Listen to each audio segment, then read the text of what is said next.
I don't believe anybody really in their heart of heart thinks that this is the right thing to do. And just to be clear, the eviction ban that we're talking about, of course, by definition, has to be time bound. We're not looking for a forever eviction ban. Nobody asked for that. Furthermore, it's a no-fault eviction ban, so it's not designed to shelter people who are just not paying their rent or who are wrecking the place and acting in an antisocial manner. Let me also say this. I accept and recognise landlords haven't created this crisis. I mean, I really get that, and I think it needs to be acknowledged.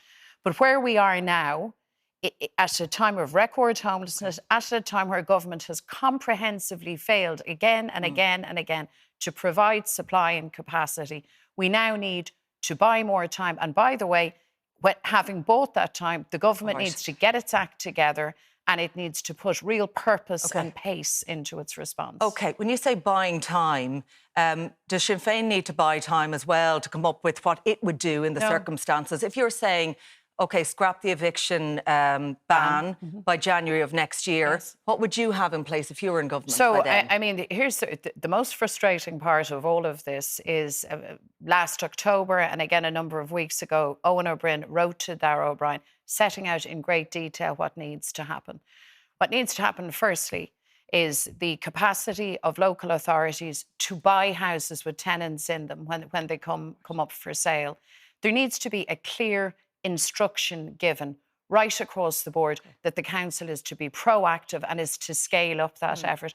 We've only had over 300 of those purchases since the beginning of last year. I mean, it's lamentable. It's a joke. OK, we are going to get a government response, and what we are hearing, even though they are still in that meeting tonight, that it will likely focus on the purchase of more homes by local authorities and housing bodies where people are facing evictions. Exactly what you're saying. So that they intend to ramp that up. So is that something that you would agree with then? The road to hell is paved with good intentions.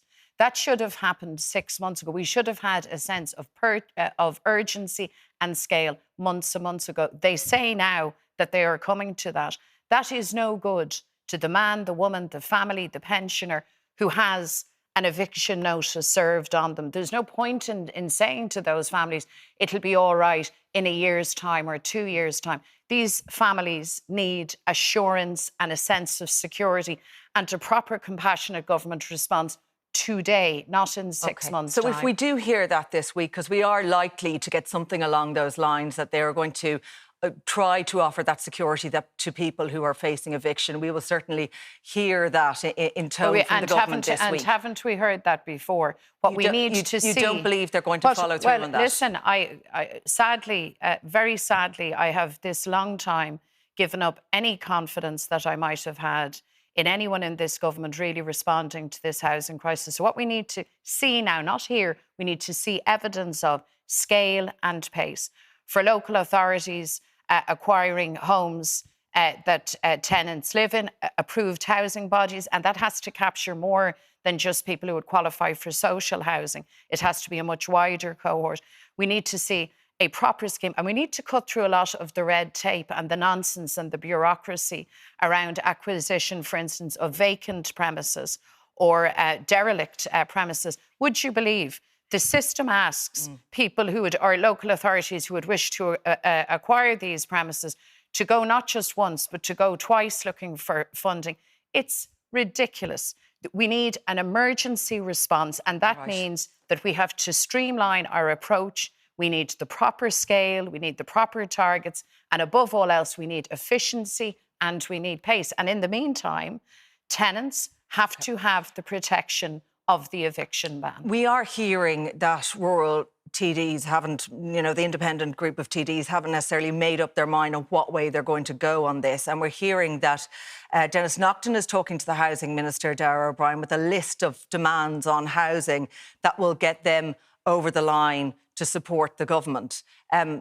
If you reached out at all to the rural independents in this, what is seen as probably a critical vote in where we are in the middle of a housing crisis? It is. It's an absolutely critical vote for the reasons that I have set out.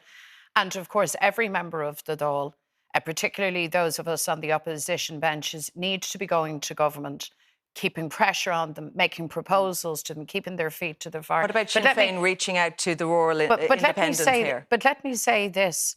We've reached out to everybody. We're encouraging everybody to support this motion. But irrespective... And what have they said to you? But irrespective of what shopping list you go to government with now, all of that is for things that you would hope would be delivered in the future. I'm talking about the immediacy of the here and now, because for families who are faced with this catastrophe, it's now. It's not in 6 months' time or a year. These families are worried and stressed and distressed now.